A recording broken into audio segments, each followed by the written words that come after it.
Nëse një popull kërkon një shtet, e kërkon për 3 arsye. E kërkon për mjekësinë, e kërkon për arsimin, e kërkon për rendin.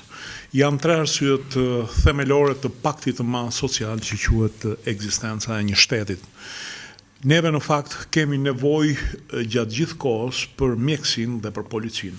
Arsimin e mbarojmë në moshën 22 vjeçare, 23 vjeçare. Dua ta zë pak tek mjekësia. Mjekësia është dera ku një ditë falemi të gjithë. Dhe ky ka qenë preokupacioni i Ramës për të bërë një reformë në mjekësi. U spekulua nga opozita atëherë për thënien e Ramës për mjekësi falas. Në fakt, Rama duhet kishte një korrigjim të thoshte mjekësi pa pagesë. Është një mjekësi e cila vazhdimisht ka reklamime nga njerëzit duke thënë që paguajmë, na kërkojnë lekë etj, gjë plotësisht e vërtetë. Mjekësia ka plagë të mëdha.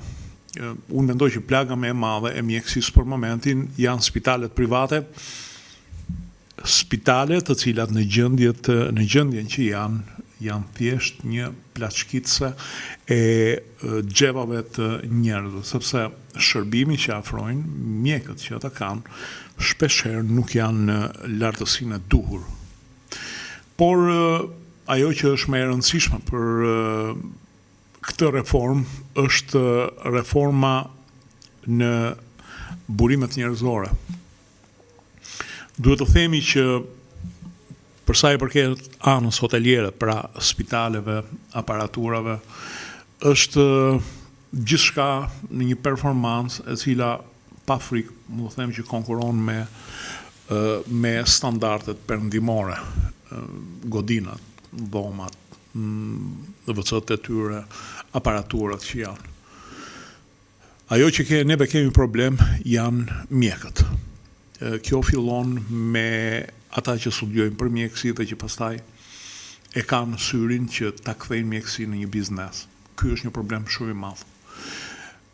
Nuk dua të filloj të përmend betimi i Hipokratit e të tjera, sepse e vërteta është që nuk e di ma e ka bërë se ka bërë atë betim Hipokrati, por ata që hynë në mjekësi, një pjesë e tyre kanë syrin që ta shikojnë mjekësinë si biznes. Mjekësia nuk shikohet si biznes. Mjekësia është një profesion si gjithë të tjerat. Le t'i lëm këto humanitar, jo humanitar, jo. Është një profesion si gjithë të tjerat. Është një profesion i cili, ashtu si nga mekaniku neve kërkojmë që të na riparojmë makinën pa defekte, ashtu edhe nga mjekët duhet të kërkojmë që ta nxjerrin makinerinë njëri pa defekte, brenda të mundshme, sepse një ditë do vdesim të gjithë, kësaj skemi që bëjmë. Problem tjetër dhe më i madh i mjekësisë është pagesa e tyre.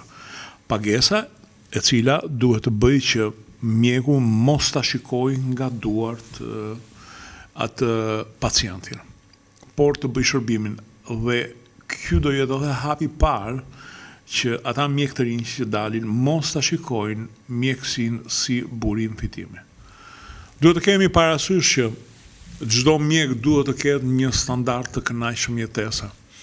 Unë nuk njoh vend të botës së zhvilluar ku një mjek mos ketë një makinë të mirë, ku një mjek mos ketë një shtëpi në Bregdet ose një apartament në Bregdet.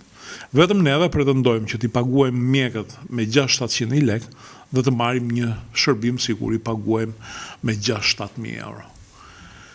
Di të them që në vendet e zhvilluara, po marr Austrinë për shembull, një infermier merr 3.000 euro. Ndërsa një mjek specialist me titullin profesor merr diku te 16.000, 12.000, 13.000, 16.000, 20.000 euro, pastaj tabani është i pa llogaritshëm. Është një çmenduri që neve të fillojmë me t'i kërkojmë mjekëve tanë, të cilët i paguajmë në mënyrë skandaloze. As sa një infermier në perëndim. Neve nuk mund të vazhdojmë të paguajmë më infermierët me 400.000 lekë, infermierët të cilat fusin duart në njerëz të larët pa larë, në mutrat e tyre, në urinën e tyre, dhe i ndrojnë këta njerëz, i pastrojnë. Është e tmerrshme kur mendon që një shef shërbimi në Shqipëri i qendrës spitalore universitare Nën Tereza e ka rrogën vetëm 1.200 euro. është një rrogë që nuk e ka asnjë infermier në Perëndim. Mund ta ketë në Itali diçka të tillë, por nuk bëhet fjalë që ta ketë. Dhe kur flasim për primari në një shërbimi, jemi duke folur për majën e majës, ajkën e ajkës. Këta marrin sa që merr një punëtor i pakualifikuar në Shqipëri. Po kjo është e tmerrshme. Kjo është e tmerrshme sepse neve nuk mund të lëmë profesorët, të cilët në fakt janë njerëzit që po janë duke transmetuar traditën, t'i lëmë me rroga të tilla.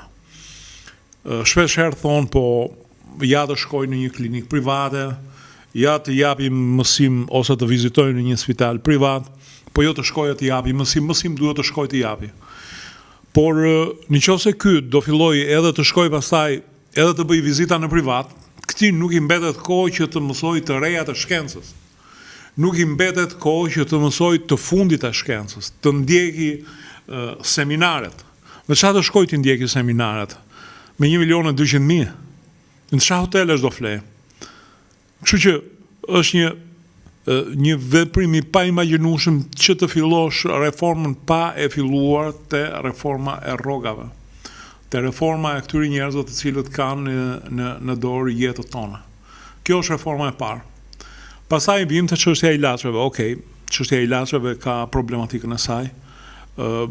Pa mohuar atë që shpesh spekulohet nga gazetarët për qëllime klikimesh, për qëllime të promovimit të vetvetes, sikurse ka edhe problematika, pa diskutim që ka problematika.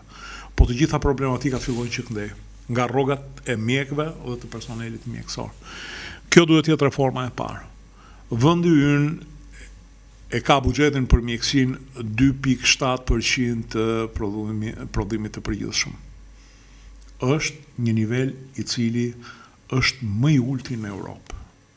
Pa hedhur para, ti nuk e rregullon dot.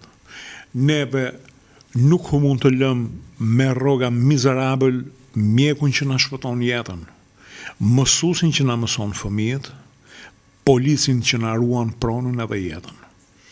Ne nuk mund të kërkojmë llogari një policie, por kjo është një histori më vete, kur japim një armë në dorë dhe i themi shko e vën në rrezik jetën tënde për një rrogë mizerabël, 600.000 lekë. Neve nuk mund t'i kërkojmë një mjeku i cili punon në mes të infekcione, mos harojmë kohën e pandemisë, i cili punon në mes të pislëkut, sepse është një zanat i cili fut duar gjithku, i cili punon në rrezikun e infekcione të cilat ka rrezik që t'i çojnë në shtëpi duke filluar që nga viruset më të thjeshta duke përfunduar te meningjiti dhe sëmundje të tjera të cilat e lënë me defekte të mëdha. Nuk mund t'i lëmë me këto, sepse mjekët janë shëndeti një populli. Ashtu sikurse duhet filloj të ndryshoj politika e mësuesit, po edhe kjo është temë vetë, sepse për mësues jemi duke çuar njerëz që nuk janë në gjendje të hanë asnjë shkollë tjetër. Nëse ne nuk rregullojmë këto profesione me shpërblime, me rroga, nëse neve nuk rregullojmë mjekët me rroga dinjitoze, mendoj që është e kotë pastaj që t'i kërkojmë mjekëve pse kërkojnë para, ose pse kërkojnë